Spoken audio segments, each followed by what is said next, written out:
Glória a Deus. Abra sua Bíblia em João capítulo 15.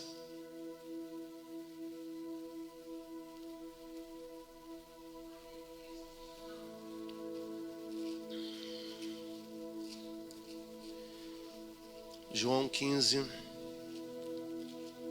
versículo 1.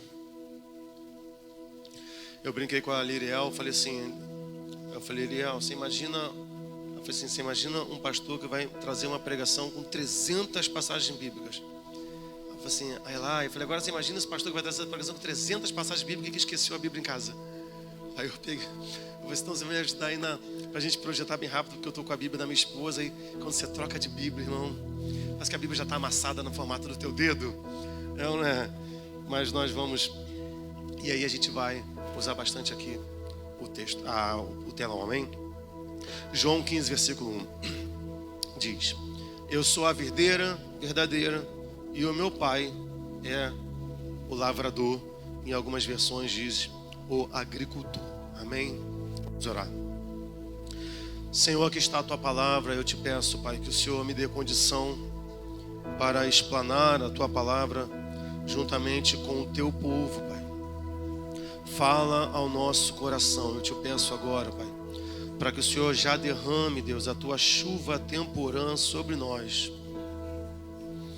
Já vá regando, Deus, a terra do nosso coração. Eu te peço, Pai, em nome de Jesus. Amém e amém. Eu coloquei, antes de mais nada, quero agradecer mais uma vez as pessoas que estão nos visitando, louvando a Deus também pelo testemunho do irmão Pedro. Foi no médico, né? O presbítero esteve orando por ele na terça-feira, recebeu uma boa notícia que não vai precisar operar. Deus é maravilhoso. Aplauda ao Senhor, amém, irmãos? Glória a Deus. Deus é bondoso. E eu coloquei o tema da pregação, né, na internet. E a gente vai falar assim, hoje a gente vai trabalhar sobre um Deus bucólico.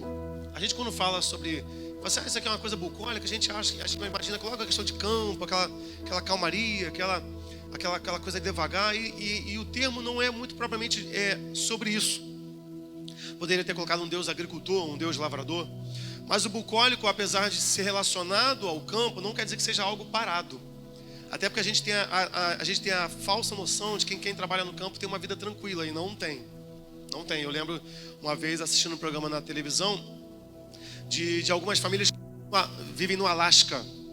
E aí hoje é proibido ter casas lá, então eles estão esperando essas últimas famílias morrerem, ninguém mais vai morar lá. Tanto que os filhos não têm direito de herdar a casa dos pais. E irmão, pastor, mas não é no campo, é no Alasca. Eu falei, não, é no campo, só que no campo congelado. Então assim, é uma coisa. O homem foi preparar o almoço de aniversário, o jantar de aniversário para a esposa. Ele foi lá fora, pegou um toco, começou a partir assim. Eu falei, ele tá cortando madeira com machado para fazer uma fogueira, mas não era madeira, não, era carne. Que a carne fica pendurada lá de fora, irmão. Mas pra que de geladeira? A geladeira tá do lado de fora, irmão. A porta da geladeira é a porta de casa, né? Porque a comida fica toda suspensa no varal. Aí ele cortando, ele falou, não, eu só tenho que tirar essa parte aqui, porque geralmente fica pendurado no varal, e alguns animais, obrigado, Liriel, alguns animais pousam assim em cima, e às vezes caem as fezes em cima da carne, mas é só raspar, é só tirar. Eu falei, tipo assim, Hecate, né? Mas ele, a esposa gostou. Foi um jantar saboroso. Então assim, quando a gente pensa em bucólico, não é aquela coisa que a gente vai para o mercado fazer uma compra para o mês inteiro, apesar que às vezes o mercado é meio selva. Eu lembro que uma vez eu estava no Guanabara, no Presunic, não lembro, acho que era o Presunic, e o rapaz do microfone falou assim, agora, bandeja rica, frango, filezinho light. E era um preço muito barato, que é aquele filezinho sem a gordura. Irmãos, aí eu fui, que eu estava perto da gôndola, né? Eu falei assim, vou pegar logo umas 7 bandejas, né? E eu estava perto, na hora que ele falou que era um preço barato, minha esposa estava comigo. Quando eu estava, tô aqui perto. Quando eu botei a mão e empilhei as 7 bandejas assim, veio uma multidão de mulheres, irmão, assim, por trás de mim, e eu não conseguia sair. Quando eu tirei meu braço, só tinha 2. Eu falei, gente, tiraram a bandeja da minha mão. Você, tipo, até selva. Eu não é, que na selva os caras matam para comer, aqui eu tenho que matar o quê? Para garantir a comida que já está morta? Né? Então assim, mas no campo, ele precisa trabalhar aquilo ali com a menor periodicidade. não tem, às vezes, dependendo do local onde eles ficam, não tem a forma de manutenção da comida, de preservação é diferenciada, usa-se muito sal, usa-se muita banha, aquela carne que fica mergulhada na banha, né? Opa, sobrou o frango do almoço, fica mergulhado no óleo. Na hora da janta vai lá e pesca. Minha avó fazia isso, né? Tinha umas panelas cheias de óleo, aquelas coxas de galinha assim, ó, boiando dentro do óleo. Aí na janta era aquela coxa de galinha que estava lá mergulhada, aquela mergulhadora. Mas eram as formas que as pessoas tinham de conservar. Então assim, apesar de quando a gente falar bucólico dá uma impressão de uma calmaria, ela não é tão calma assim. Na televisão existem vários programas falando sobre a vida na natureza, e quando a gente para assistir, a gente sabe que é terrível, né? Os apuros que as pessoas passam ali naquele lugar. Então assim, é ligado à natureza, mas a gente vai falar sobre o trabalho que Deus desenvolve na natureza e tirar alguns ensinamentos para a nossa vida. Eu não sou um cara da natureza, não sou um perito, então eu tive que ler, tá? O pessoal olhando assim, pensa, nossa, o pastor Sandro deve ser um cara do campo, né? Já muito com a enxada na mão. O máximo que eu já usei enxada foi para virar concreto, nunca para plantar nada, ok? Vamos lá então. Então a gente vai começar a falar desde o plantio até a colheita. Amém? Vamos comigo? São apenas 15 tópicos, a gente vai acelerar. Tranquilo?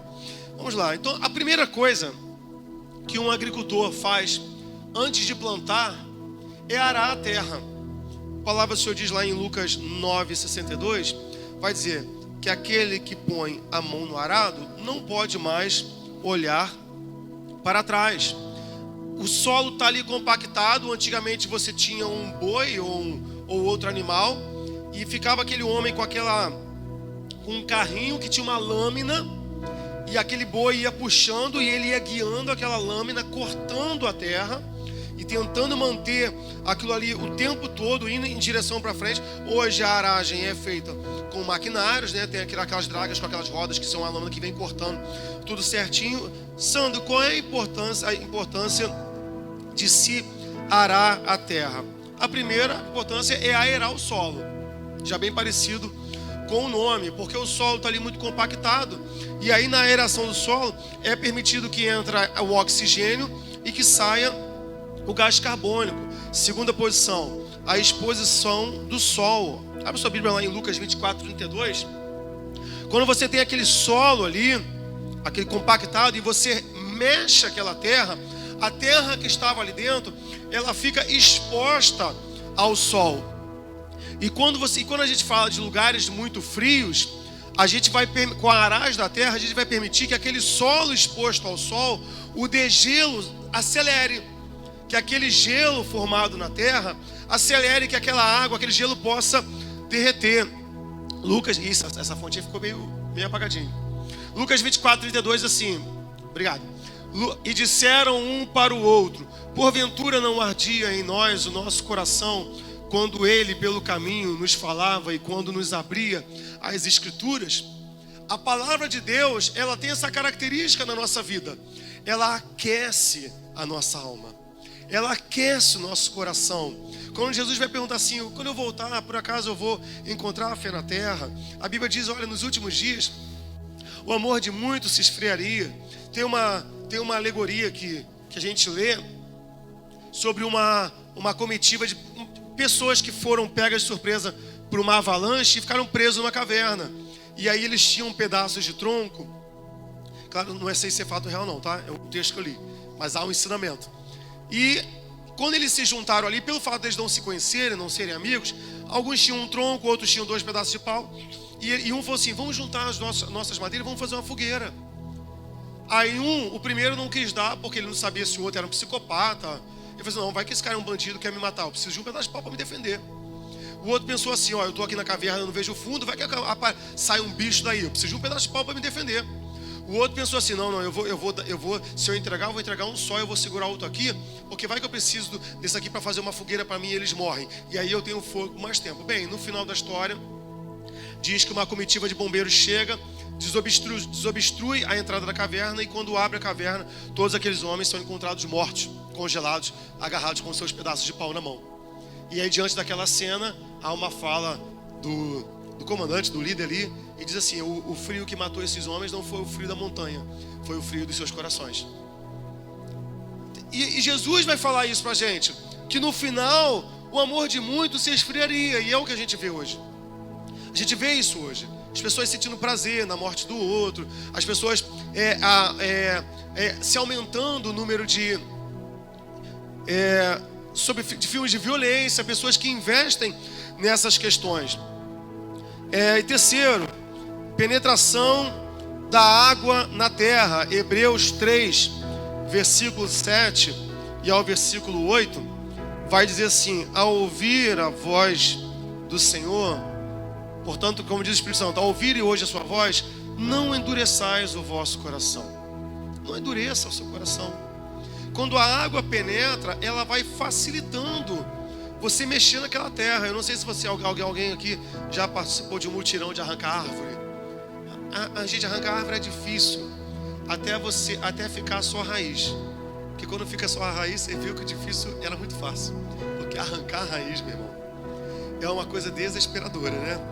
Você não tem onde bater, você sacode, você vai um sacode. A gente arrancou uma árvore daqui, uma palmeirinha que estava bem grande. Os pedreiros falam assim: Sandro, olha, vou te falar não, hein? Arrancar isso aí. E aí algumas pessoas, o que às vezes as pessoas fazem para tentar arrancar a raiz? Aí você cava do lado, você cava, aí chega uma hora que você não consegue mais cavar, aí você vem com uma mangueira com água forte, você começa, e você vai fazendo com aquela água, fica cavando por debaixo da raiz, para ir mexendo aquela terra, e aquela terra ficar mais maleável. E a aragem também facilita o enraizamento da planta. Efésios 3, versículo 16 ao versículo 17. Para que, segundo as riquezas de sua glória, vos conceda que sejais corroborados com poder pelo seu Espírito no homem interior. Versículo 17. Para que Cristo habite pela fé em vosso coração, a fim de, estando arraigados e fundados em amor. A aragem facilita com que a raiz penetre na terra e que aquela planta fique com mais solidez. A gente vê muito aí em época de chuva, muitas árvores caindo, obstruindo estradas. Mas tu já viu como é que essas árvores são plantadas, gente? Parece até piada, né? É um negócio que parece que é feito para cair. Os caras fazem um buraquinho ali, um terreno que já estava socado. Eles vão lá, cavam um buraquinho ali e aí bota a árvore ali. A raiz não tem como penetrar. E aí o que a raiz vai fazendo? Ela vai indo para o lado. Quem já plantou mangueira, já teve a infelicidade de plantar mangueira. Se você não plantar numa cova muito funda, adeus calçada. Se for perto do muro, adeus muro. Adeus muro. Porque a raiz vai, então assim, a raiz ela precisa descer. A gente com preguiça, a gente, qualquer buraquinho tá bom. A raiz não desce, irmão, ela vai para o lado. E uma vez ali perto de casa, quando uma árvore daquela caiu, parecia uma teia. Não tinha nada embaixo. Não tinha, acho que se tivesse isso aqui de solo para baixo, a raiz era toda superficial. E aí quando a árvore caiu, ela veio trazendo tudo a calçada. Descascou a calçada inteira. Arar a terra facilita com que a raiz possa penetrar mais no solo. Só que há um problema. Apesar da aragem ser importante, ela não pode ser excessiva. Por que ela não pode ser excessiva? Porque se você ara a terra em excesso, você pode destruir as placas de terra e expor essa terra a uma erosão. Então você mexe tanto na terra, que na primeira chuva que vem, aquilo vira um lamaceiro e vai tudo embora. Vai tudo embora. Abra sua Bíblia lá em Efésios 16. Não, é esse texto mesmo que a gente está. Isso. Para que habite pela fé no nosso coração. Isso mesmo. 3:16 e o 17. Estando arraigados e fundados. Então, onde que tem que acontecer a aragem? É onde? No meu coração. O problema, irmãos, é que as pessoas não percebem, e eu vou falar de um erro que eu cometi quando eu estava preparando essa pregação. As pessoas não percebem que todo o processo de escavação e de você arar a terra tem que ter um limite. Tem que ter um limite. Qual é o limite da aragem? O meu coração, não é a mente de Deus. Hoje a gente vê muitas pessoas aí surtando no Evangelho porque querem arar além do limite. Querem plantar, querem penetrar além daquilo que é permitido. Aí a gente que vai no céu, a gente que desce no inferno. Teve uma época no meio do evangélico aí que uma autora Rebeca Brown. Eu lembro que eu era líder dos jovens. E lá em Caxias teve um surto, todo mundo começou a ler Rebeca Brown. Lembra nisso? Rebeca Brown pra cá, Rebeca Brown pra lá. Eu falei, gente, que isso aí, ó? Que a mulher ia no inferno, ia no céu.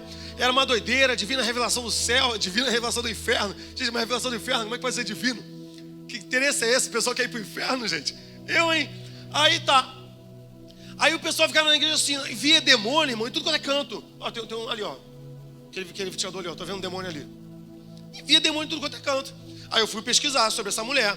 Aí fui lá pegar o histórico da Rebeca Brown. Uma ex-paciente psiquiatra, tinha sido internada no manicômio várias vezes, se converteu, virou pastor e começou a escrever. É óbvio que não ia sair coisa boa dessa mulher. É óbvio. A mulher é surtada, irmão. E o livro dela bombou numa certa época aqui no Brasil. Virou filme também? É dela também? Só Jeová. Eu não li nenhum, graças a Deus. Eu fico meio assim, como as coisas que do nada fervem. Mas a gente precisa entender que o que precisa ser arado é o nosso coração, não é a mente do Senhor. Tem pessoas que querem descobrir, não, o seu que, tá, e vamos lá, vamos continuar. Abra sua Bíblia em Romanos 11, 33 ao versículo 34. Romanos 11, 33 ao 34. Diz, ó profundidade das riquezas, tanto da sabedoria como da ciência de Deus, quão insondáveis são os seus juízos e quão inescrutáveis os seus caminhos. Versículo 34. Porque quem compreendeu o intento do Senhor, ou quem foi seu conselheiro? Em outras versões vai dizer assim, quem é capaz de compreender a mente do Senhor? Ninguém é. Ninguém é capaz de compreender a mente do Senhor. E se a gente entrar por esse caminho de querer entender tudo que Deus fala, a gente não tem condição, a gente vai surtar, como muitas pessoas surtam. Não, eu quero mergulhar nos profundidades dos mistérios. Não, a Bíblia é bem clara. Quem compreendeu a mente do Senhor? Quão insondáveis são os seus caminhos? É impossível compreender. É impossível. 2 Coríntios 12, de 2 a 4, apóstolo Paulo vai dizer que conheceu um homem que foi ao terceiro céus e viu coisas inefáveis e que não era lícito ao homem revelar. Então tem coisas que não são para mim, nem são para você. E a gente precisa se contentar com isso. Ah, mas eu queria tanto saber. Tá, vamos uma teoria aqui. Eu queria tanto saber em que período foi os dinossauros. Eu queria tanto, não, porque eu acredito que de Gênesis 1, versículo 1, ali o diabo desceu. Tá, você pode conjecturar, mas você pode decretar, foi isso? Você pode afirmar, foi isso? Não. Então para que eu vou gastar a minha mente? A minha mente pensando, e você vai no YouTube, a galera adora isso. Tem uns canais de internet evangélico aí que os caras perdem um tempo para tentar entender algo que não vai te trazer proveito nenhum. Ah, eu quero descobrir pela Bíblia onde os dinossauros estiveram. Eu quero saber onde Deus está. Sei nem se eles estiveram. Não é isso que me interessa. Não é isso que traz vida à minha fé. Deuteronômio 29, versículo 29. Deuteronômio 29, versículo 29. As coisas encobertas são para o Senhor nosso Deus, porém as reveladas são para nós e para nossos filhos, para sempre, para cumprirmos todas as palavras desta lei. Deus revelou? Amém. Deus não revelou? Amém. Ele quis explicar? Amém. Ele não quis explicar? Amém. Se ele não quis explicar, é porque ele não havia interesse nele, nele, que nós entendêssemos. Não era necessário. E assim, Sandro, mas não vale. Vale sim, você cansa de fazer isso com o teu filho. Cansa de fazer isso com o teu filho. Ah, por quê? Porque eu estou mandando. Acabou. Você fala isso, eu falo isso direto. Às vezes até exageram, não precisaria. Hoje eu fiz café com leite, só estava no café da manhã, meu filho.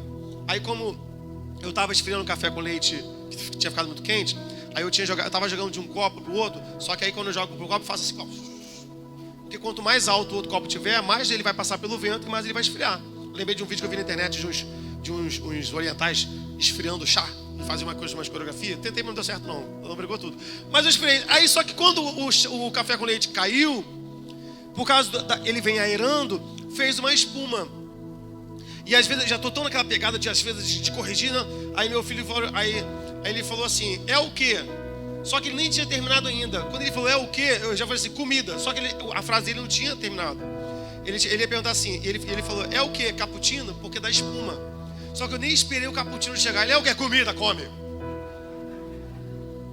cappuccino? Eu falei, não, é café com leite. A gente faz isso. Várias vezes a gente não quer explicar. Às vezes para um funcionário, por que não? Fala que eu estou mandando que vai dar certo.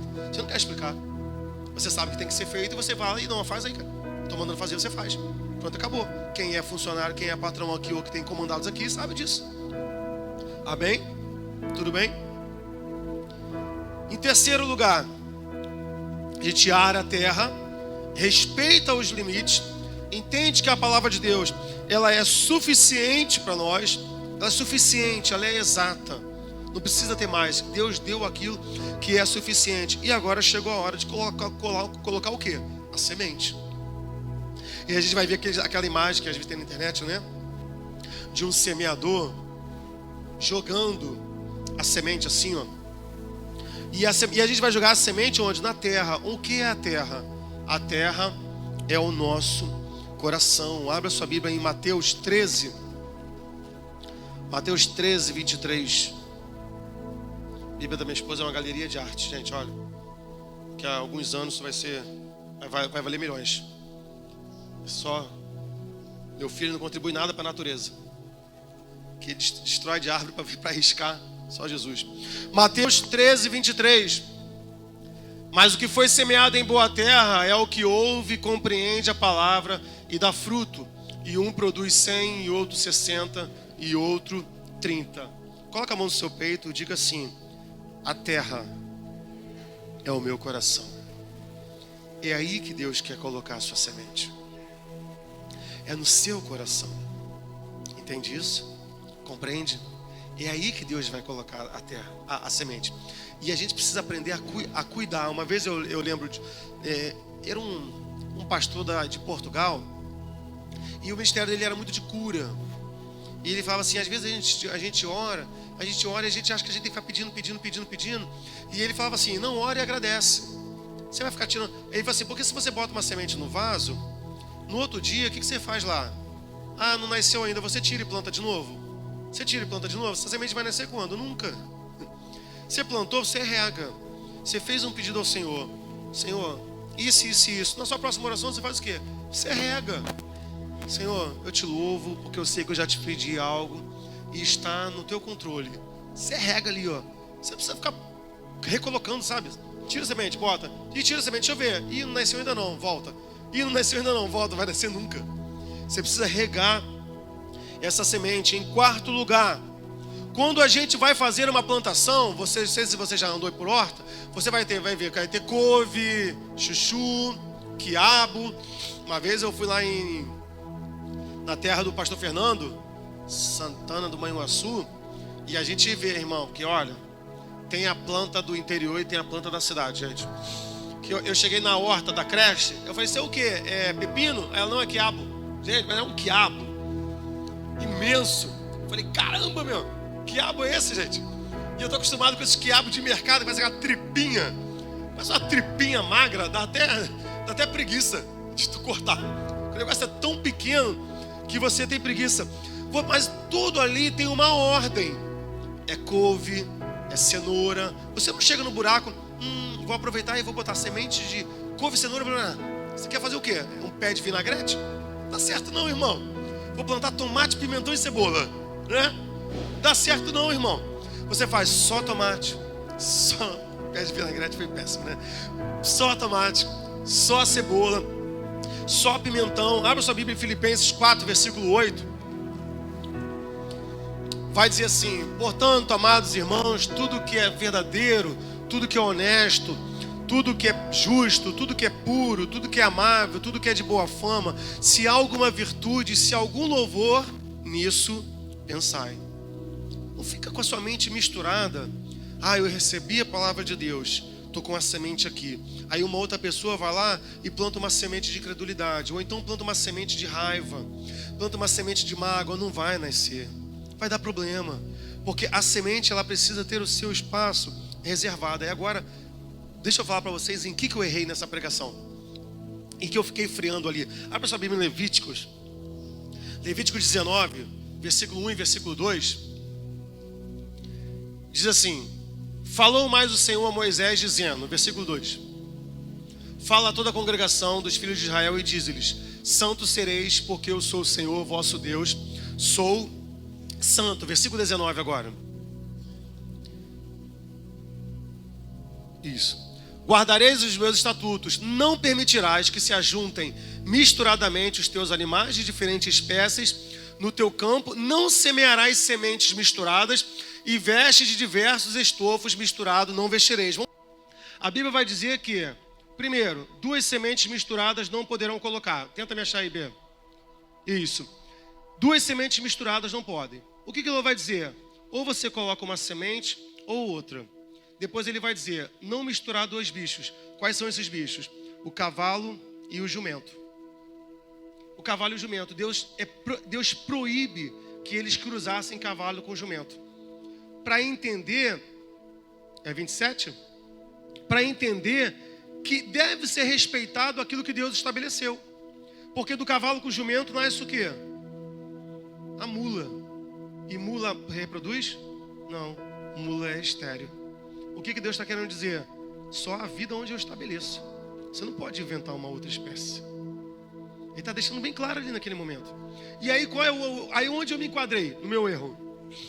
Tá aí? Pode deixar aí rolando. Que ele vai dizer assim, olha, não usem roupas de tecidos misturados. E eu estava lendo E quando eu estava com a Bíblia, essas Bíblias comentadas, é claro que o comentário não é canônico, não é santo. Aí estava dizendo, qual é o tecido? É a lã e o linho. Dentro da Torá, o judeu ele é proibido de usar roupa com tecido misturado, se ele guarda aquelas 613 leis.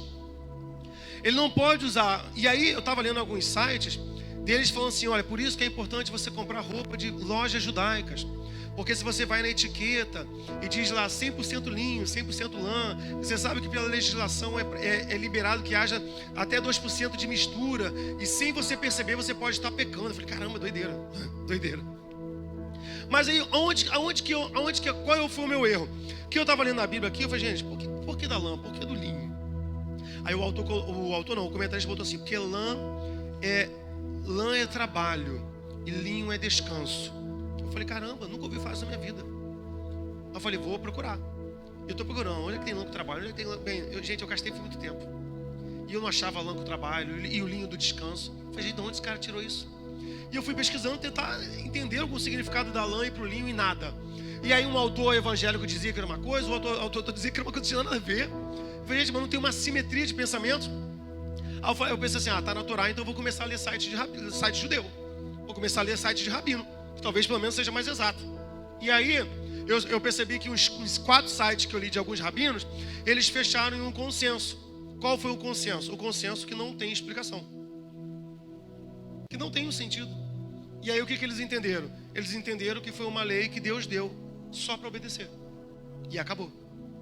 E pronto, e acabou.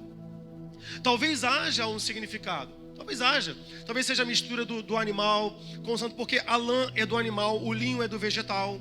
São fibras que vêm da planta e são tratadas. Talvez possa apontar para a figura de Jesus Cristo, porque mesmo que para o homem fosse proibido usar roupa misturada, ou tinha que ser lã ou tinha que ser linho. Não podia usar roupa misturada, mas a roupa do sumo sacerdote era de lã e linho. Aí eles falam assim, mas como é que Deus pode proibir uma roupa e permitir ela para o sumo sacerdote? Aí eu fiquei pensando assim, será que isso aí é um apontamento para Jesus Cristo? Para dizer que ele em si, ele conseguiu ser homem, ser Deus, ao mesmo tempo? Não sei, não posso falar que é para você, porque a Bíblia não me dá essa explicação. Eu vou fechar no consenso que aquele rabino diz, não, é uma lei que Deus só deixou para obedecer. Pronto, acabou. Mas o fato é, não dá para misturar. Não dá para misturar. Onde Deus deposita a sua palavra, você não pode depositar coisas que não sejam dele. Não dá para misturar. 22, 9. É o versículo 9? Era Deuteronômio, eu botei Levítico. Isso, obrigado. Amém? Vamos lá, continuando. Em 5º lugar, colocamos a semente. Agora é a hora de fazer o quê? Vai deixar a semente exposta? O passarinho vai comer. O que você faz? Você cobre a semente. Salmo 119, do 10 ao 17. Você conhece esse texto? O que diz nesse texto? Oi? Salmo 119, 10 ao 7.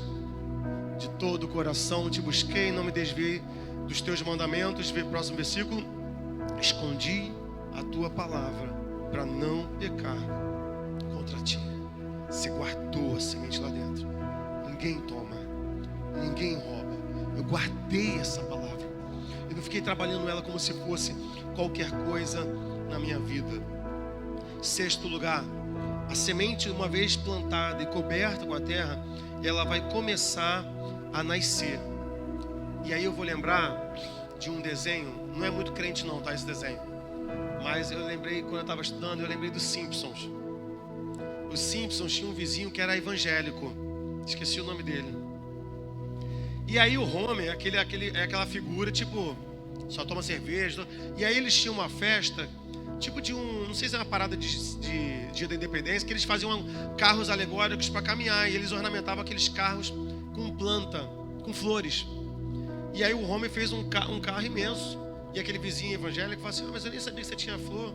Ele E aí quando ele olha para o seu jardim assim, o Homer tinha roubado as flores dele.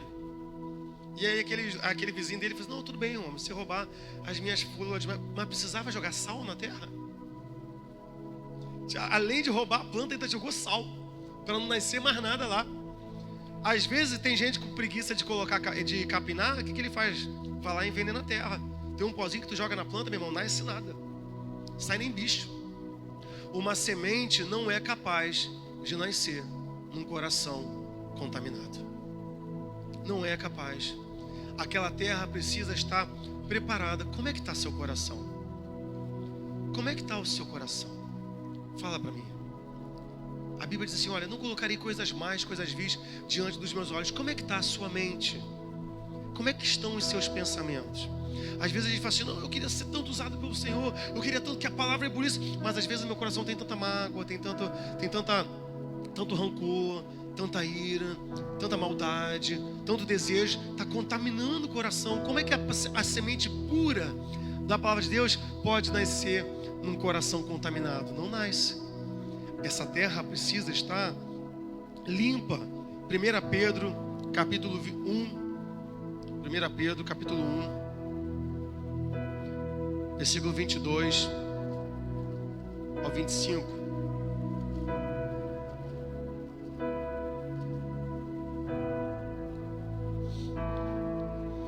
Purificando a vossa alma na obediência à verdade para o amor fraternal, não fingindo, amai-vos ardentemente uns aos outros, com um coração puro, sendo de novo gerados, não de semente corruptível, mas da incorruptível pela palavra de Deus, viva, que permanece para sempre. Próximo versículo.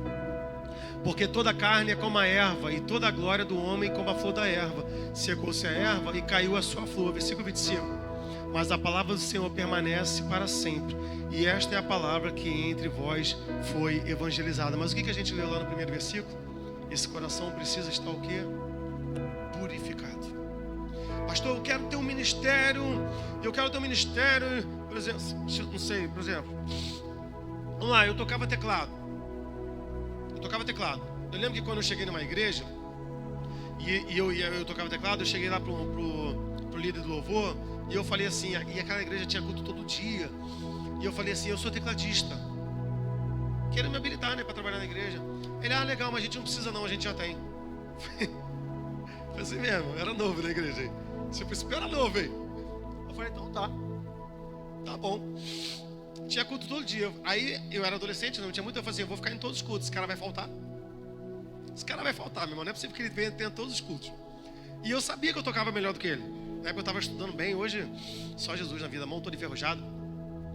Aí, só que teve um culto que faltou, foi todo mundo, não tinha um músico. O pastor falou assim: cadê os músicos? Não tinha ninguém. Ele falou assim: alguém aí toca instrumento? Aí eu, já com a música na agulha, irmão, falei: pode que eu toque se eu quiser. Nunca mais saí do Ministério do Louvor até o dia que eu saí daquela igreja. Mas agora, se eu colocasse no meu coração assim: não, agora Deus vai me honrar. Deus vai me honrar, é agora. Olha lá, ó. E aí quando ele estivesse ali, olhando para eu tocar, eu fazia assim. Podia fazer um montão de coisa, irmão. Mas Deus não ia trabalhar. Porque o meu coração estaria contaminado. Meu coração ia estar contaminado. Às vezes pessoas são sufocadas nas suas igrejas E aí, às vezes passa o tempo e ela tem a oportunidade de voltar e pregar na igreja, às vezes onde ela foi pisada, foi humilhada. E às vezes, em vez de só chegar lá e pregar a palavra de Deus, e ela acha que é o momento da exaltação, e não é. É só o momento de ser usado por Deus. Porque se você vai com esse intento, o teu coração está contaminado, Deus não vai trabalhar. Essa semente não vai brotar. Você precisa estar com o teu coração limpo. Precisa estar com o teu coração puro. Amém? 7º lugar. Essa semente, quando ela nasce, sabe sua Bíblia em Jeremias 17:8? Essa semente, quando ela nasce, ela não só nasce para cima, mas ela também nasce para baixo. Jeremias 7:8, que é o mesmo texto que está em Salmo de 1 a 3. Meu Deus, não é possível. 17, perdão. Desculpa, Liriel. Jeremias 17:8. Às vezes eu tenho um problema de entendimento com a minha letra. Porque ele será como a árvore plantada junto às águas, que estende as suas raízes para o ribeiro e não receia quando vem o calor, mas a sua folha fica verde no ano da sequidão. Não se afadiga e nem deixa de dar fruto. A planta não vai só para cima, a planta também vai para baixo. Ela vai buscar ribeiros de água, ela vai buscar lençóis freáticos, porque ela precisa se alimentar. Abra sua Bíblia em Colossenses 2, 6 ao 7. Colossenses 2, do 6 ao 7. Como, pois, recebeste o Senhor Jesus Cristo, assim também andai nele. Versículo 7. Arraigados e edificados nele, e confirmados na fé, assim como fostes ensinado, crescendo em ação de graças. 1 Coríntios 15, versículo 58, vai dizer: portanto, amados irmãos, sede firmes e constantes, sabendo que a sua obra não é vã no Senhor. A gente precisa entender assim, às vezes a pessoa tem uma palavra, a pessoa chega para pregar e fala uma pregação, eu falei, rapaz, esse cara é firme, hein? Esse cara, meu Deus, mas tem uma pregação, ele é usado com poder, unção e glória, e às vezes no primeiro problema ele sai da igreja. Aí ele troca de igreja, lá ele está pregando, está redarguindo, está pegando o martelo do Thor de Deus e pá, marreta para cá, marreta para lá. Às vezes no vigia dá uma flechada na outra, com uma direta. Não, porque tem gente que faz isso e dá aquele dardo inflamado. Aí a primeira coisa, sai da igreja. Aí você fica pensando assim, mas o cara ele parecia ser tão firme, por que toda hora cai? Porque ele aparenta firmeza, mas não é constante. Portanto, amados irmãos, sejam firmes, mas não só firmes, sejam constantes. Você pode até achar que uma árvore é firme quando você empurra ela, porque você não imprimiu uma força maior do que ela está acostumada. Quando é que eu mostro para mim mesmo e para o mundo que eu sou constante? Só quando as tempestades vêm. Como é que você sabe que um prédio é constante? Quando ventos golpeiam contra eles. Quando o vento bate na árvore, a árvore vai... Ela é constante. A firmeza dela é constante. Quando o crente não valoriza o momento de se enraizar, uma coisa é certa, ele vai cair. Quando eu não dou valor ao tempo de eu criar raiz. Criar raiz, irmão. Compreende isso? Uma vez eu falando com um aluno, falando sobre questão de igreja celular, não estou criticando que é igreja, cada um na sua visão, mas eu falei assim, eu não gosto do movimento celular, que para mim quem tem que pastorear é pastor. Não consigo entender um jovem de 16 anos, líder de célula. Não está preparado, não tem condição. Como é que uma garota de 16 anos vai ouvir uma outra menina de 16 anos? Ah, mas ela é minha líder, mas é menina, menina pode conversar com menina, tá bom. Se aquela menina foi abusada sexualmente pelo pai ou pelo padrasto, como é que uma menina de 16 anos resolve isso? Como é que uma menina de 16, 17 anos aconselha uma garota destruída dessa? Quantos amigos meus eu já vi que hoje eram líderes de células e hoje estão fora da igreja, porque não aguentaram a pressão. E eu falei assim, me desculpa, você é líder de célula, tudo bem, eu não concordo. Aí ele virou assim para você, né? Porque a falta de leitura bíblica faz isso, né? Porque o apóstolo Paulo se refere a Timóteo, e Timóteo era um jovem e Timóteo era pastor. Eu falei, filho, faz isso comigo não. Tá certo, eu sei, Timóteo era jovem, só que quando Paulo chama ele de jovem, Timóteo já estava com 40 anos. Ele era um jovem de 40 anos. Sou jovem. Vou ficar jovem agora em dezembro. Você tá achando que Timóteo tinha 18 anos? Quando ele estava pastoreando? E a gente às vezes vê isso, um monte de gente vê os meninos assim, pregando e começa. E aí às vezes o pastor olha aquilo, Vamos tirar a questão da juventude. Um cantor se converteu, um ator se converteu. Qual deveria ser o papel dessa igreja? Qual deveria ser o papel? Se converteu? Sei lá, fala um ator aqui. O Brad Pitt se converteu aqui na igreja, né? Dom de línguas, né? Interpretação de línguas. Não, vamos botar um ator brasileiro aí, um bonito, Thiago Lacerda. Thiago Lacerda se converteu aqui na igreja. Bonito, né? Tem aquela cara quadrada de creme crack, né? Aquela cara sem expressão, né? Aí tá ali. Qual deveria ser o meu papel enquanto pastor desse cara? Fica quietinho aí, meu irmão. Vai aprendendo. Vai desconstruindo o que você construiu no mundo. Vai deixar Deus trabalhar. Não. Mas o que eu vou fazer? Não, que isso? Que? Thiago Lacerda se convertendo na minha igreja. Aí, olha... a igreja vai bombar agora. Igreja Batista Missionária Betel Sulacap, a igreja do Thiago Lacerda. Aí bota o Thiago Lacerda no altar. E bota ele para pregar. Só que eles não têm raízes, meu irmão. Não tem história. Não tiveram caminhada com Deus. E eles caem, todos eles caem. Poucos são os que ficam de pé. Eu acho que se ficou de pé dessa doideira aí, eu acho que o que mais foi reto no caminho é o Nelson Ned, que foi firme ali até morrer. Aquele anãozinho cantava, né? Mas dos artistas, irmão, de todos esses que bombaram, tu conta no dedo, meu irmão, vai cair. E os caras já estão pregando em congresso. Você, irmão, você está aqui, ó. Pastor, eu estou aqui na igreja, quando é que eu vou pregar? Calma, chegou o teu tempo ainda. 6, 10 anos, chegou o teu tempo ainda. Thiago Lacerda se converte. Vamos contar o testemunho amanhã? O tempo dele já chegou?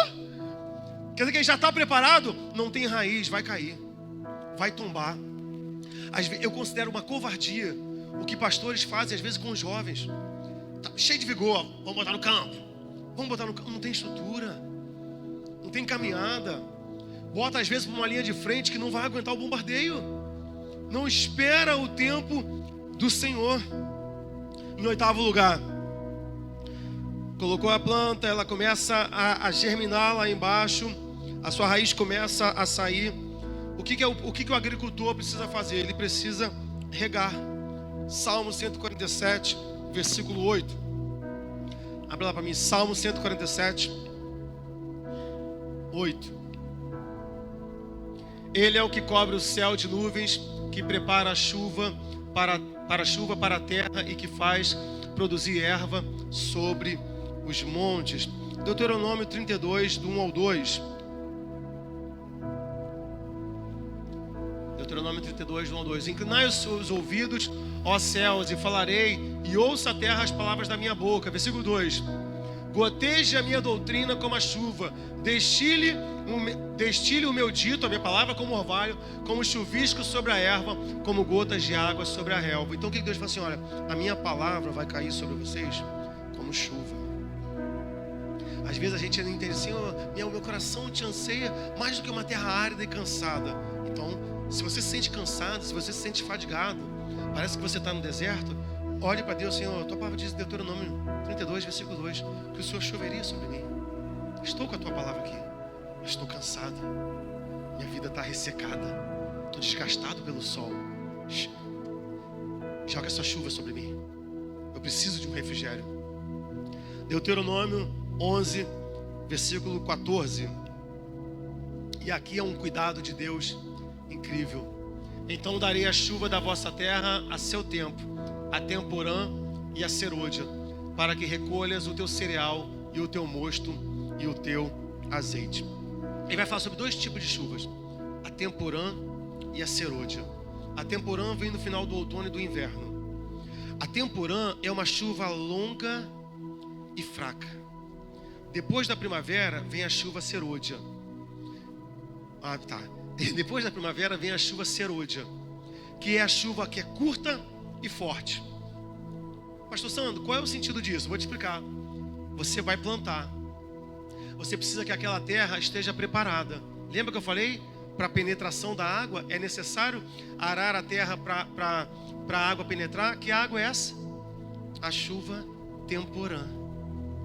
A chuva temporã é aquela chuva fraquinha que prepara a terra para receber a semente. Foi por isso que no início da pregação eu falei assim, Senhor, manda a tua chuva temporã sobre nós. Porque quando você estava vindo para cá, Deus já estava chovendo sobre a tua vida. Ele já estava derramando chuva no seu coração. Você não preparou, você não precisou do louvor para preparar, para receber a palavra, porque Deus já estava preparando o seu coração para receber a sua palavra. A chuva temporã, ela prepara a terra, ela umidifica a terra e ela faz a rega da primeira semente. E aí depois vem a chuva serôdia, que é aquela chuva da colheita. Ela é curta, ela é forte, porque ela precisa entregar a planta seca. Ela não vai encharcar a planta. Deus vai mandar cada chuva ao seu lugar. Pastor Sandro, eu poderia ter falado isso no início da pregação, porque a primeira coisa começa com a chuva temporã. Deus prepara o nosso coração. Deus olhou para você e Ele vai receber a palavra. E aí, às vezes, no meio do louvor, Ele foi fazendo isso com o teu coração. Foi fazendo chover e você foi amolecendo. Amolecendo. O louvor faz muito isso conosco, né? Vai amolecendo e você está preparado para receber a palavra, porque é essa chuva chegando na sua vida. Amém? Abra sua Bíblia em Oséias 6, versículo 3. Oséias 6, 3. Conheçamos e prossigamos em conhecer ao Senhor. Como a alva será a sua saída, e Ele nos virá como chuva serôdia que rega a terra. Já começou? Ele já preparou? Agora continua, porque vai ter chuva no início e também vai ter chuva no final. Pode crer, pode confiar, que às vezes a gente fala assim: não, Senhor, eu guardei a tua palavra, o Senhor me encheu de esperança e o Senhor me largou no meio. Não, Ele prepara, Ele coloca a semente, Ele rega antes, mas Ele acompanha todo o processo da plantação. Opa, chegou a hora de regar de novo. Chuva serôdia.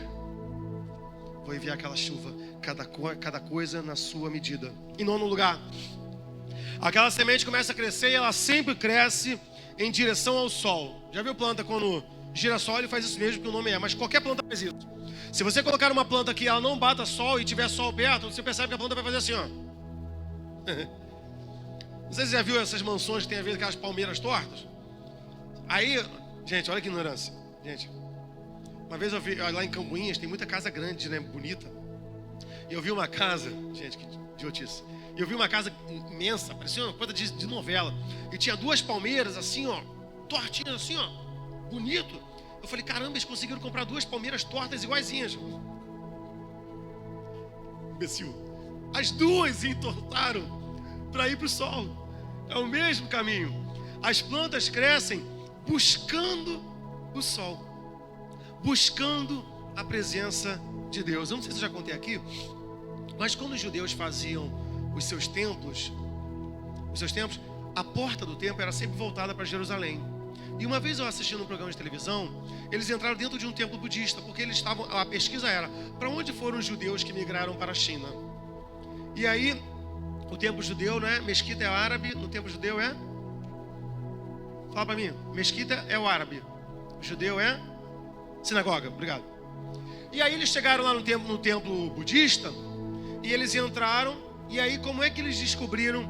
Chegaram lá, viram alguns escritos em hebraico. E ele falou assim: ué, esse templo budista já foi uma sinagoga na China. Hoje é um templo budista. E eles viraram para a mulher lá, não sei se é monja fêmea, não sei falar o nome, né? Não sei se é comum de dois gêneros, né? Mas assim, monge fêmea, não deve ser não. E aí, ele virou para aquela mulher e falou assim: você sabia que esse templo budista aqui já foi uma sinagoga? Ela: eu já sabia, já. Ela falou assim: ué, como é que você sabia? Eu falei: porque a porta dela aponta para Jerusalém, lá na China. A porta do templo aponta para Jerusalém. A nossa vida sempre precisa ser apontada para onde Deus está. Não é para qualquer lugar. É saber: o meu socorro vem aonde? Do Senhor. Então é em direção ao sol que eu vou. É em direção a Deus. É para Deus que eu me inclino. Eu não pego outros caminhos, não. É para Deus. Onde é que Deus está? Onde é que a palavra dele está? Então é ali que eu vou. Eu não vou para outros caminhos. Sandra, e por que na planta o sol é importante? Faça, anota aí, Glorinha, Jai. Pela fotossíntese, irmão. O que é a fotossíntese? Vai ter a clorofila na planta.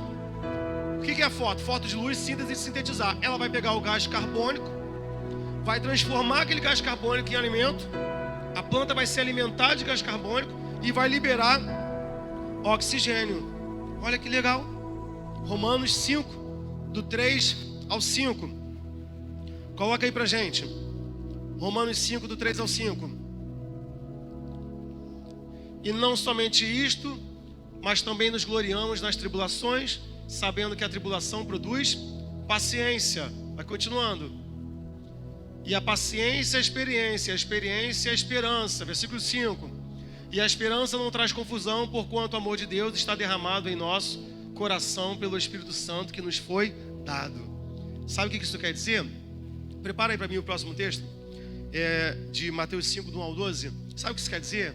Isso quer dizer que a gente pega as coisas difíceis dessa vida e elas entram no nosso interior e aquilo ali produz aquilo que Deus quer produzir. Paciência, esperança. Mas eu passei prova, eu passei luta. Me desculpa, tá, irmão? Prova e luta na vida do crente é tal qual o alho no feijão. É o que dá sabor para a vitória. É o que dá sabor para a vitória. Porque no dia que você chegar aqui, pastor, eu quero contar um testemunho. Tá, qual é o teu testemunho? Então, eu comprei um carro zero, à vista, pastor. Eu falei, caramba, que bênção. Quanto foi teu carro? 30 mil. Eu falei, caramba, que bênção. Nem sei se tem carro 30 mil zero, não sei. 30 mil, que bênção. E aí, como é que foi o milagre? Então, pastor, eu tinha 50 mil no banco. E aí eu tirei 30 e comprei. Eu vou fazer, tu tá de brincadeira comigo, né? Você tá de... Você quer bagunçar o culto da IBMB Sulacap, né? Qual é a graça, irmão? Que esse testemunho que se conte? Agora, quando uma pessoa assim, pastor, eu não tinha nada, eu fui abençoado, Deus enviou uma pessoa, foi lá e me abençoou. Pastor, eu não tinha perspectiva e do nada uma porta se abriu. Pastor, eu já estava por perder, alguém chegou lá e me abençoou. Aí sim, aí tem gosto. A luta na vida do crente é o que dá sabor para a nossa vida. E olha que interessante, Mateus 5, do 1 ao 12. Ele vai dizer, vamos lá, é o sermão que a gente está trabalhando de manhã. Jesus vendo a multidão, subiu ao monte, e assentando-se, aproximaram-se dele e seus discípulos, vai. E abrindo a boca, os ensinava dizendo, versículo 3, bem-aventurados os pobres de espírito, porque deles é o reino dos céus. Versículo 4, bem-aventurados os que choram, porque serão consolados. Bem-aventurados os mansos, porque eles herdarão a terra. Versículo 6, bem-aventurados os que têm fome e sede de justiça, porque eles serão fartos. O que ele está falando? De só pessoas que produzem o quê? Coisas boas, são mansos, são fartos. Agora, eles estão vivendo em uma situação boa para produzir isso tudo? Continua. Bem-aventurados os misericordiosos, porque alcançarão misericórdia. Versículo 8, bem-aventurados limpos de coração. Olha que legal, porque eles verão a Deus. Versículo 9, bem-aventurados pacificadores, porque eles serão chamados filhos de Deus. Versículo 10, bem-aventurados que sofrem perseguição por causa da justiça, porque deles é o reino dos céus. Eles são bem-aventurados por fazer aquilo, não é porque estão vivendo um momento bom, não. Eles estão passando, meu irmão, um momento de tribulação. E mesmo passando isso tudo, são pacificadores, são pacientes, são temperantes, têm sede de justiça, buscam a face de Deus, estão passando na peneira, mas conseguem produzir isso para o mundo. Esses são o bom perfume de Cristo. São esses que são. Conseguem chegar e onde passam, eu falo assim, caramba, quando esse crente passa aqui, ele deixa uma presença boa. Eu gosto de ficar perto dele. A gente sente uma coisa boa. Quando você anda numa floresta, às vezes tem uma árvore, que às vezes tem uma flor que exala, você fica assim, por exemplo, pinho. Tem aquele pinho que você joga, pinho é a planta. Você sente de longe aquele cheiro refrescante, uma hortelã. Você chega assim, ó, eu gosto, né? Você pega aquele cheiro, porque perfuma o ambiente. Você precisa ser assim no mundo. Eu lembro que minha mãe está aqui, não vai deixar eu mentir. Eu sempre fui um cara muito visceral, estressadão. Tô na briga, tinha muita briga com meu pai, né? Lembra, mãe? Uma vez a gente teve um arranca-rabo lá em casa, eu e meu pai. Aí minha mãe ligou pro Daniel. Daniel, vem aqui. O Sandro e o Enoque estão se pegando aqui. Coisa de rebeldia. Eu estava errado. Confesso, eu estava errado.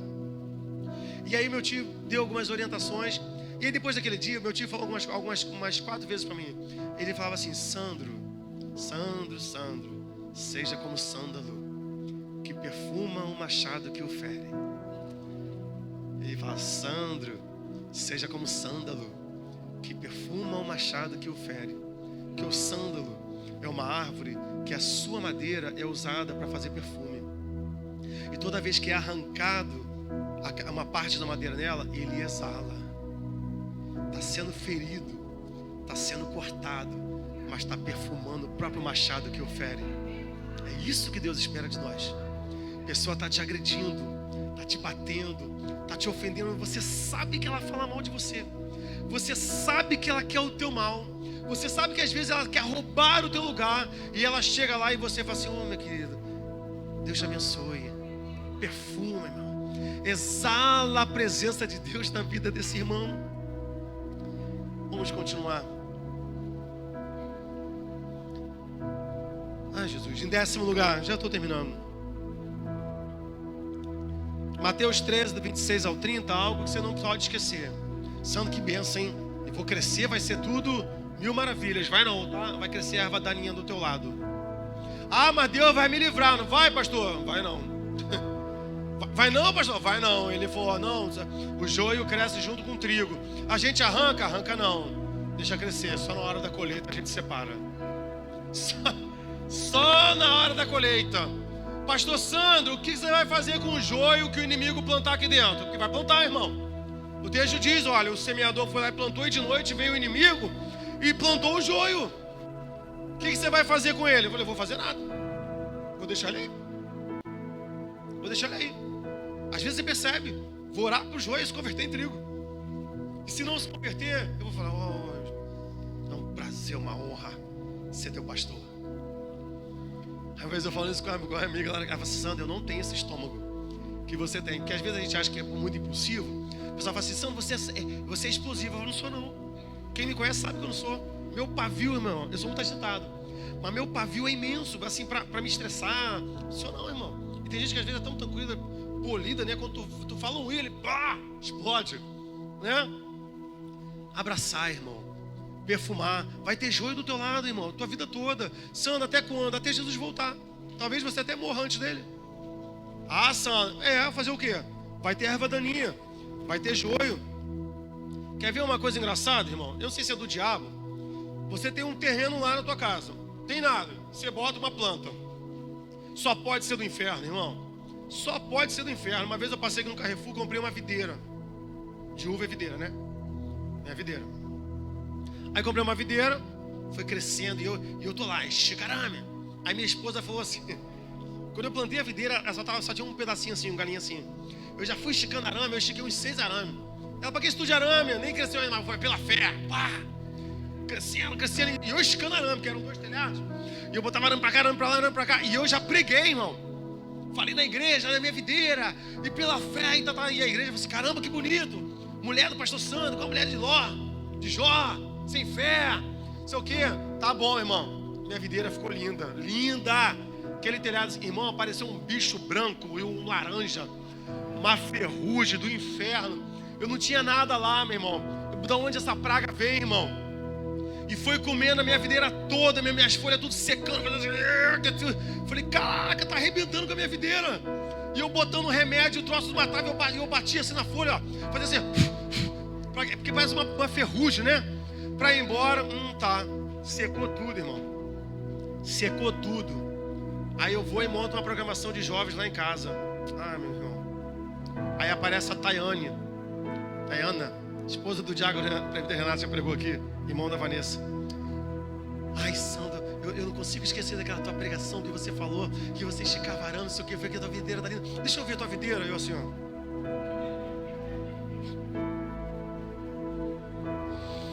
Tinha nada, irmão, só um galho seco. Tinha uma folha. Eu falei: vou enfiar minha cara aonde? Meu exemplo da minha pregação tinha ido embora. Eu falei: tá aí, ó, minha videira. Depois ela rebrotou, nasceu. Aí ela deu um cacho de uva. Eu emocionado, não sabia que a uva tinha que cortar na tesoura. Ignorante, né? Falei: nasceu uva. Peguei assim, fiz assim, ó, pra arrancar, igual arranca goiaba. Quando eu fiz, a uva fez assim na minha mão. Virou suco. Falei: como é que tira isso? A esposa é ignorante, é com a tesoura. Falei: meu Deus, espera o próximo cacho agora. É assim, irmão, a gente sofre por não ter conhecimento. A gente vai crescer, mas nós somos sempre conhecidos, irmão, em 11º lugar, pelos nossos frutos. A Bíblia diz que pelo fruto você conhece a árvore. Cuidado, irmão, não é pela folha. Não é pela folha, é pelo fruto, irmão. Às vezes você vê um pregador, não, Sandro, ele é um homem de Deus, que não sei o quê. Eu vejo ele pregando com ousadia, não sei o quê. A folhagem, meu irmão, a copa é imensa, mas às vezes o fruto é amargo. A obra da mão dele é amarga. A Bíblia diz que a árvore que não dá fruto, ela é o quê? Cortada e lançada no fogo. É por isso que a gente entende que o Tiago diz: olha, a fé sem obra é morta. E por que é morta? Porque é uma árvore que não dá fruto. Ou seja, é um galho que está fora da videira. É por isso que essa fé é morta, que está fora de Cristo.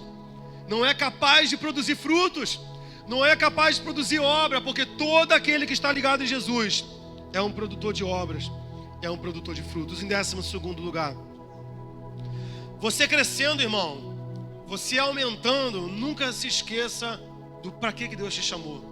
Te chamou para ser mangueira, é mangueira. Te chamou para ser goiabeira, é goiabeira. Só não negue em fazer aquilo que Deus te chamou. Juízes 9, de 8 ao 15, vai contar a história de Abimeleque e Jotão. O que está acontecendo aqui? Uma família de 70 irmãos estão comandando Israel. Abimeleque vai olhar assim: caramba, 70 irmãos? E ele persuade o povo a pensar assim: olha, vocês vão ser guiados por 70 homens? Não é melhor que seja um só? E ele traz o povo para si, para que ele seja o líder deles. Eles vão lá dentro do templo de Baal, pegam o ouro, entregam para Abimeleque. Abimeleque pega aquele ouro, paga alguns mercenários, e a Bíblia vai dizer que Abimeleque pega os seus 70 irmãos e os mata em cima de uma pedra.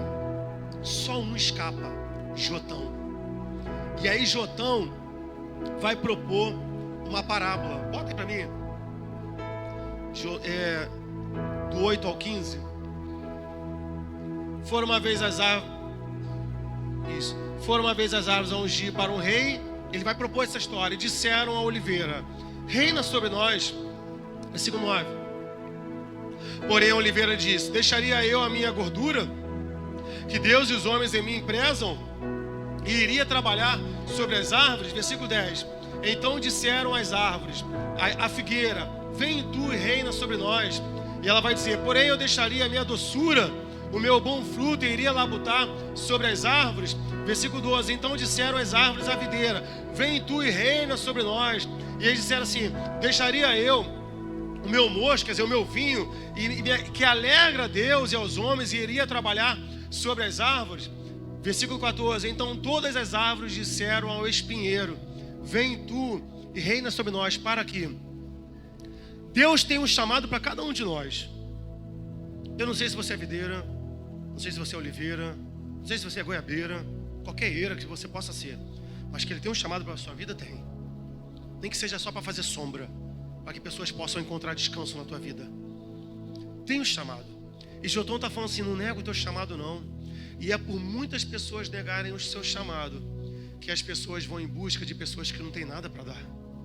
E olha quem aceitou ser líder das árvores: o espinheiro. Qual foi a resposta do espinheiro? E disse o espinheiro às árvores: se na verdade me ungis rei sobre vós, vinde e confiai debaixo da minha sombra. Mas se não, saia fogo dos meus espinheiros, que se consuma até os cedros do Líbano. Isso aqui, irmão, que horas são? Isso aqui me chamou a atenção demais. Por que o espinheiro falou assim: vai ficar debaixo de mim, e se não me obedecer, eu destruo até o cedro do Líbano? A Bíblia diz assim: olha, os que estão plantados no Senhor, na casa do Senhor, crescerão como a palmeira e como o cedro do Líbano. Sabe por quê, meu irmão? Porque o cedro do Líbano, ele quando chega a 5 centímetros de tamanho, sabe quanto que ele já cresceu para baixo? 1,5 metro. Quando ele está com 5 centímetros para fora da terra, ele já desceu 1,5 metro para dentro. Porque o cedro do Líbano, ele primeiro se fortalece. Ele vai lá embaixo buscar água. Ele envolve pedras, ele se firma. Sabe o que isso quer dizer? O espinheiro está dizendo: eu sou capaz de destruir até aquilo que foi fundamentado. Sabe o que isso quer dizer, meu irmão? São pessoas que são destruídas às vezes na promessa. Presta atenção, você que é pai, você que é mãe aqui. Às vezes você se preocupa com seu filho. Você investe no seu filho para que ele tenha raiz. Só que você não vigia e deposita a educação no teu filho em espinheiros, em pessoas que não têm nada para dar, em internet, em telefone. Eu vou falar, meu irmão, meu filho, de uma forma boa de ser, não dá para virada, irmão. Eles botam fogo no negócio, literalmente. João já tacou fogo lá em casa. É literalmente, irmão, tacou fogo na gaveta de pão de prato. E ainda foi na geladeira, pegou a garrafa d'água, jogou. Quando ele viu que o fogo não apagou, ele: vovó, taquei fogo na cozinha. É óbvio que é tentador para mim chegar e colocar um celular na mão de cada um, porque, meu irmão, eles com o celular é uma paz, é uma tranquilidade. Eles ficam ali, ó. As pessoas olham assim: nossa, que anjo. A internet, celular na mão de criança é espinheiro, meu irmão. Não tem nada para dar para o teu filho. Você não pode negociar algo que Deus colocou, foi na tua mão. Foi na tua mão, entende? Aí ele confiou o teu filho a você. Foi o que eu falei para Sara. Confiou a você, não foi ao YouTube, não foi à internet, não foi a jogos. Assuma o ministério que Deus te deu, porque senão espinheiros lá fora vão abraçar. E eles serão capazes de matar a promessa na vida do teu filho. O tempo que você investiu ali, educando, criando, fazendo com que aquela raiz dele descesse, tu entrega para um espinheiro e ele destrói. Sandro, que isso? É óbvio, a Bíblia diz: as más conversações corrompem os bons costumes. Você trabalhou, você se esforçou para manter um valor e você deixou que o seu filho andasse com pessoa errada. Acabou, matou o cedro do Líbano. Você achava que teu filho ia crescer na casa do Senhor, que seria um músico, seria um levita, e por um descuido seu, ele se desvia e vai embora. 13º lugar, e a gente vai encerrar. Tudo isso, irmão, é árduo, é cansativo, é trabalhoso, mas é a única forma que tem para frutificar, para crescer, para nascer, para crescer, só morrendo. João capítulo 12, do versículo 20 ao 23. Ora, havia alguns gregos entre os que tinham subido a adorar no dia da festa. Vamos tentar entender isso aqui. Os gregos sempre foram caras que gostavam de pensar, né? Os pensadores da época. E alguns gregos chegam para Jesus, tipo assim, e como que Jesus poderia se sentir? Exaltado, enaltecido. Caramba, os gregos vieram me ver. Não é qualquer pessoa. A galera ali, ó, Platão, Sócrates, aquela galera que gostava, vieram me ver. Olha a resposta que Jesus vai dar. Versículo 21. Estes, pois, dirigiram-se a Filipe, que era de Betsaida da Galileia, e rogaram-lhe, dizendo: Senhor, queremos ver a Jesus. Versículo 22. Filipe foi dizê-lo a André, e então André e Filipe o disseram a Jesus. Versículo 23. E Jesus lhe respondeu dizendo: é chegada a hora em que o Filho do Homem há de ser glorificado. Porque o grego sempre teve aquela exaltação do corpo. Você vê aquelas estátuas, né? Os musculosos, sempre priorizaram a questão do intelecto. Aí Jesus fala assim, ó, avisa para esses gregos aí que chegou a minha hora de ser glorificado. Como? Versículo 24. Na verdade, vos digo que se o grão de trigo caindo na terra não morrer, fica ele só. Mas se morrer, dá muito fruto. Versículo 25. Quem ama a sua vida, perdê-la-á. E quem neste mundo aborrece a sua vida, guardá-la-á sua vida para sempre. 26. Se alguém me serve, siga-me, e onde eu estiver, ali estará também o meu servo. E se alguém quer me servir, meu Pai o honrará. Versículo 27. Agora minha alma está perturbada, e que direi eu? Pai, salva-me desta hora? Mas para isso eu vim a esta hora. Versículo 28. Pai, glorifica o teu nome. Então veio uma voz do céu que dizia: já o tenho glorificado, e outra vez o glorificarei. Versículo 29. Ora, a multidão que ali estava, que tinha ouvido, dizia o que havia sido um trovão. Outros diziam: um anjo lhe falou. Versículo 30. Respondeu Jesus e disse: não veio esta voz por amor de mim, mas por amor de vós. Versículo 31. E agora é o juízo deste mundo, e agora será expulso o príncipe deste mundo. 32. E eu, quando for levantado da terra, todos atrairei a mim. Versículo 33. E dizia isso significando de que morte haveria de morrer. Olha que Jesus fala: Fala para esses gregos que eu vou ser exaltado agora. Eles vão me ver sendo glorificado. Como? Morrendo. Vou ser levantado sobre a terra em uma cruz. Porque se uma semente cai na terra e não morre, ela nada gera de vida. Uma semente só é capaz de gerar vida se na terra ela morrer. E foi isso que Jesus fez. Sandro, o que você está querendo dizer? Que a palavra plantada no meu coração precisa morrer? Não é isso. O que eu estou dizendo para você é que a semente é a palavra. Quem é a palavra? No princípio era o Verbo estava com Deus, e o Verbo era Deus, e Ele se fez carne e habitou entre nós. Quem é a palavra? Jesus. Se Jesus é a palavra, quem é a semente? Jesus.